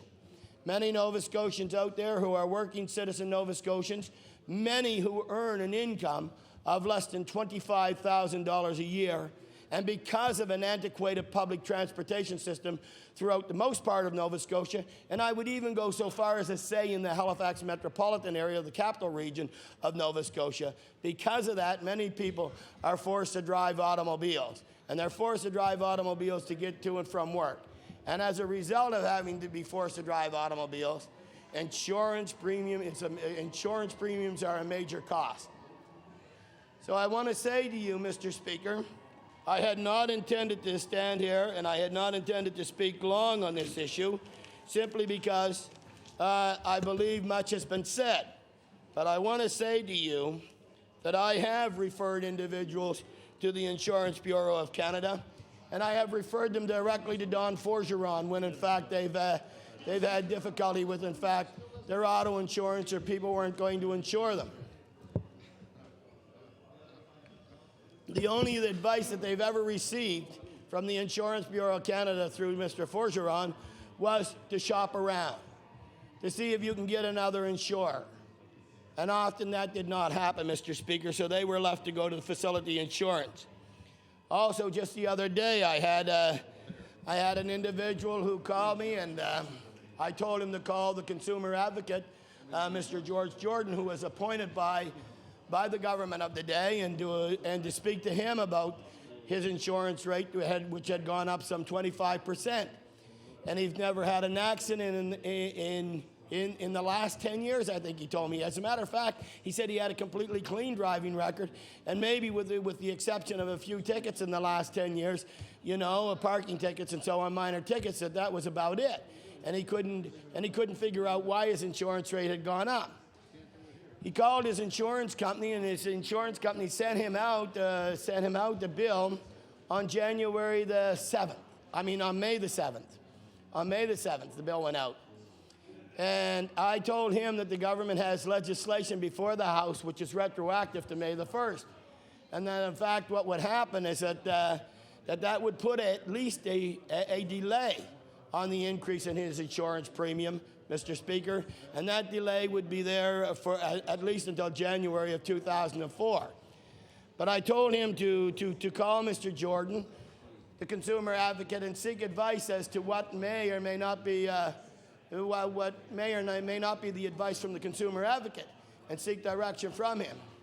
And he said, you want to know something? He said, I've already spoken to the consumer advocate, and he's offered exactly the same advice that you have offered, which was very little advice, Mr. Speaker, because, you know, when the insurance company doesn't respond to your issue or your concern, where do you go? And you would hope that the consumer advocate would at least give him some direction. Of course, the consumer advocate, in fairness to him, is there to seek, the complaints and concerns that Nova Scotians have. And he certainly lodged his complaint and concern, and in fairness to the consumer advocate, I would have to say that the consumer advocate said to him that, yes, I'll record that, and the government will certainly know your position on this particular issue. But at the end of our telephone conversation, he said, I want you to know, he said, your party is doing a fine job on this insurance policy, the same way that you have done a fine job on long-term care. He said, and when it comes election time, if the government doesn't have a clear-cut strategy for this insurance policy, that you can be rest assured that my vote will be in the ballot box. And I said, that isn't the reason why we're doing this. I said, we're doing this because Nova Scotians need to be protected. And it's in the interest of all Nova Scotians, Mr. Speaker, to be protected by an insurance policy. If we are expecting Nova Scotians to drive on our highways, we are expecting them to be protected, and that there is a minimum, there is a minimum public liability requirement by legislation that a driver must hold, then I think it's a responsibility of this government to make sure that in fact there is an insurance policy that people can afford. And Nova Scotians, Mr. Speaker, are looking towards having an insurance policy that they can afford. Because no Nova Scotian out there, Mr. Speaker, wants to drive without insurance. There is not one Nova Scotian that I know who wants to drive without insurance. They want to, Mr. Speaker, be able to have insurance that they can afford. And they want to be able to put that insurance on their automobile because that is their only means of transportation. And when I was down the Eastern Shore and I went through Musquodoboit Valley and then I went up into Truro and other areas, and I talked to some individuals, during the summertime, particularly when these rate increases were going some 45 and 65%. And they said, you know, the only means of transportation in Royal Nova Scotia is by us having an automobile. There is no public transportation system here. You can go out and stand on the street a 24-hour day and you're not likely. And as a matter of fact, they said we can guarantee you won't see a bus go by.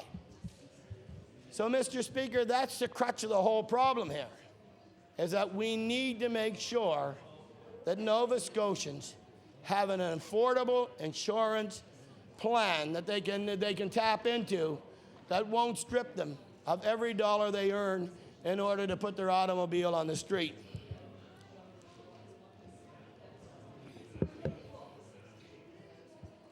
Mr. Speaker, I want to say as well is that we're not naive on this political side of the floor. We know that if in fact this is an election campaign issue, that the guns will be coming out of swinging. That in fact the Insurance Bureau of brokers of not the brokers, but the insurance companies across Canada, who insure many Nova Scotians, will be out there with their campaign flying high during the election campaign, and they will be making every attempt to discredit Nova Scotians from becoming involved in a public auto insurance policy, and they will certainly be attacking those individual candidates out there whom, in fact, Mr. Speaker, will be running on the banner of making sure that Nova Scotians get a fair and just insurance policy. And you can be rest assured, as true as I stand in this legislature, that there will be billboards, there will be leaflets, there will be the silent campaign, all those sorts of campaigns that go on, Mr. Speaker, during the election campaign, in which they will not be committed to or tied to an election expense that will certainly be coming forward. We're prepared, and we will be prepared, and we will be awaiting for their campaign to come forward. Because at the end of the day, Mr. Speaker, after the task force has gone through Nova Scotia, which we've already done, after putting out the 150,000 postcards, in which the responses are coming back, we will then give our final report, Mr. Speaker, on what the policy will be with respect to making sure that Nova Scotians are safeguarded with an affordable and fair auto insurance policy. And Mr. Speaker, Order, please. Order, please. The honourable member for Dartmouth North has the floor. Thank you. Thank you, Mr. Speaker, and I was just about to wrap up anyway, Mr. Speaker, so thank you very much. Mr. Speaker, I'm just going to say, with this in mind, it'll be a pleasure for me as a New Democrat to go out there when the election red is dropped and to start canvassing on this very important issue of auto insurance, much the same as the long-term care issue.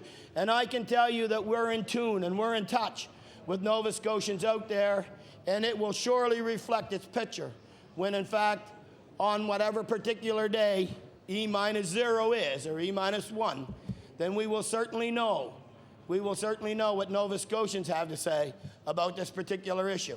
And every member across that legislative floor, Mr. Speaker, has to campaign on the same doorsteps that we will be campaigning on, both in rural and urban areas. And the insurance issue has no jurisdiction. There are no defined boundaries. It covers the entire province of Nova Scotia. So with that, Mr. Speaker, I'm about to give my place to the honourable member from Halifax-Chebucto, and thank you very much. The honourable member for Halifax-Chebucto. Mr. Speaker, thank you very much. We're dealing here with second reading on Bill 45. Bill 45 is the government's interference with the private sector automobile insurance market. It's interesting that the minister, who has declared on any number of occasions that he is a basic believer in the operation of the free market in the private marketplace, has sponsored a bill that is designed specifically to interfere with what it is that the free market, the so-called free market, is saying to Nova Scotians is the appropriate rate for their automobile insurance. Because that's clearly what Bill 45 is all about. Bill 45 says the insurance rates as of May 1st of 2003 are to be frozen, and that's to last all the way through until January 1st of 2004. Well, a price freeze is clearly an instrument of interference with the marketplace. So manifestly, if there must be something about the situation that has prompted this government to move in this way, because the government has been prompted to move in a way which it says normally it's philosophically opposed to. Normally, they tell us, it's wrong to interfere with the free marketplace. And indeed, when it comes to the alternative that has begun to emerge so strongly from the research that this caucus is doing, that is the alternative of driver-owned public automobile insurance plan, the government has been saying this is not an appropriate role for the public sector. Leave it to the private sector. Permit an introduction. Oh, thank you, Mr. Speaker. I certainly would. The member for Halifax-Chebucto permits an introduction. The member for Guysborough-Port Hawkesbury on an introduction. Thank you very much, Mr. Speaker, and I also thank the member for Halifax-Chebucto for allowing me to do this. Mr. Speaker, in the Speaker's Gallery today from the town of Canso, we have the Mayor, Frank Fraser, Deputy Mayor Finn Armsworthy, Councillor Vince Cahoon, and Quinn Taggart, the CEO for the town of Canso. So I would ask all members of the House to give them their usual warm welcome.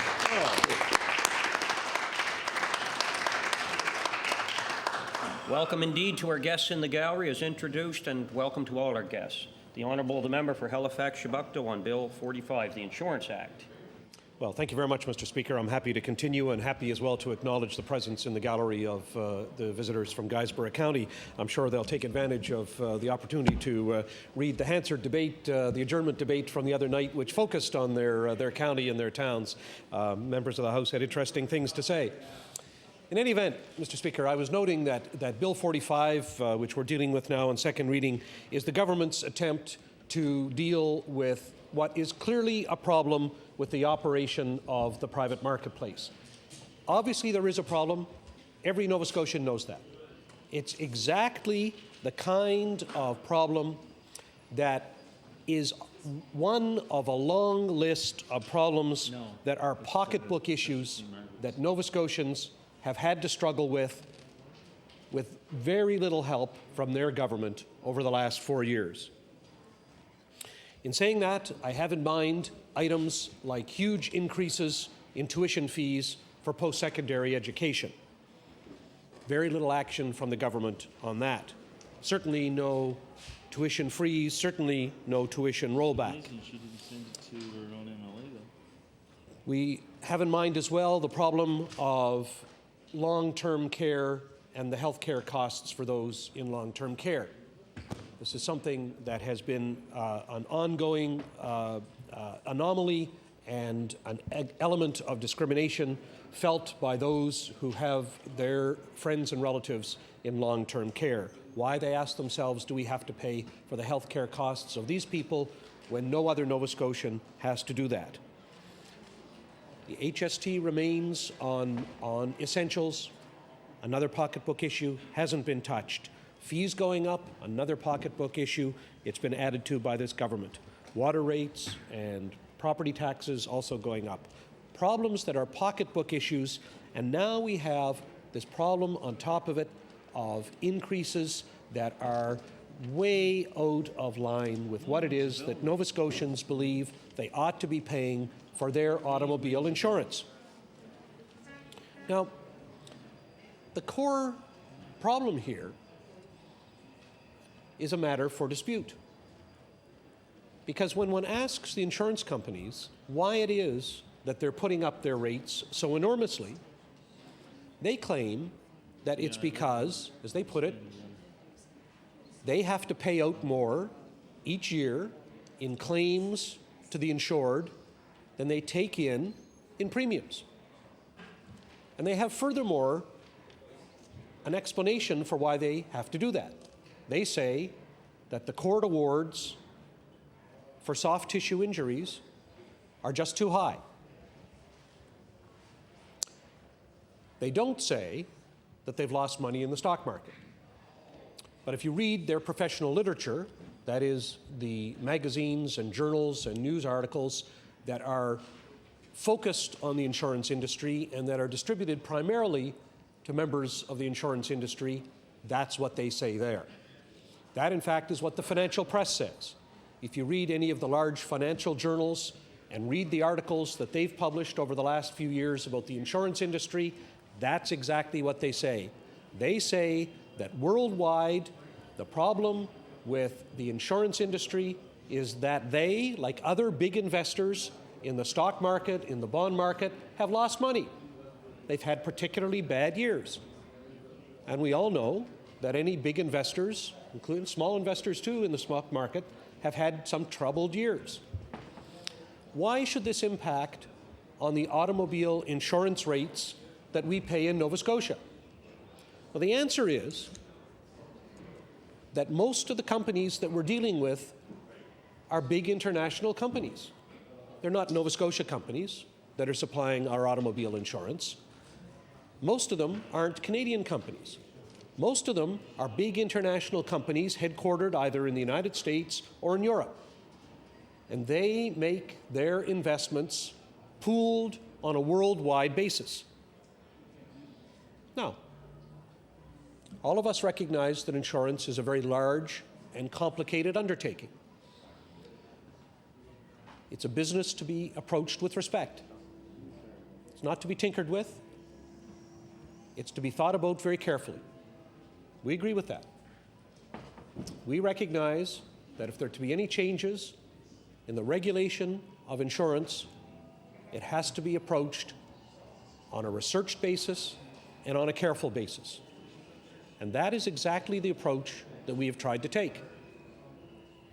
We've tried to start by understanding what it is that the problem is that underlies the increase in rates in Nova Scotia.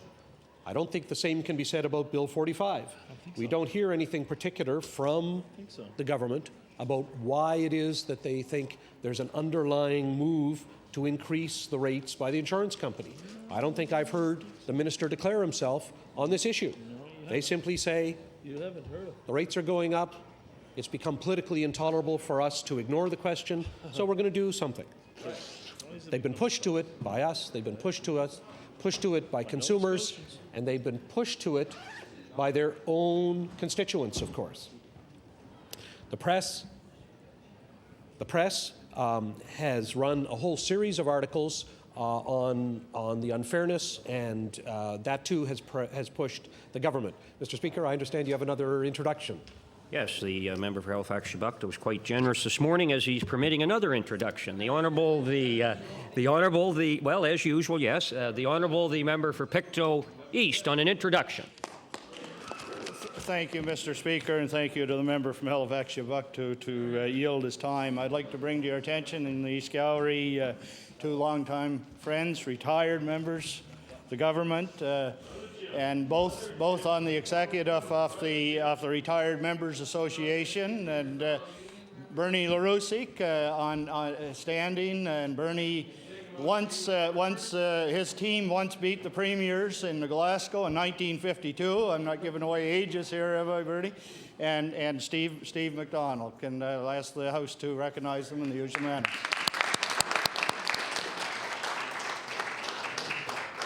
Yes, and welcome to the gentleman as introduced by the MLA for Pictou East. If they're friends of the MLA for Pictou East, they must be very fine gentlemen. Welcome indeed. Welcome to all our guests in the gallery. The Honourable Member for Halifax-Chebucto. Mr. Speaker, thank you very much for the opportunity to continue. We were attempting to explore what actually led to the large increases in automobile insurance for rates for Nova Scotians. And there is a competition when it comes to the explanations. I was pointing out that on the one hand, we hear from the insurance industry in Canada that it has to do with soft tissue claims and their costs associated with that. On the other hand, we hear from many other voices that the essential reason is problems with their investments. Well, I've had a look at this to the best that I can over the last number of months. In fact, I think you and I were together, Mr. Speaker, in one of the legislature committees when we heard from the representatives of the insurance industry, and we engaged with them on this issue probably about 6 months ago. And we pointed out to them, I certainly did at the time, that all of the literature seemed to indicate that their problems were really with their investments. And I want to turn to that for just a moment.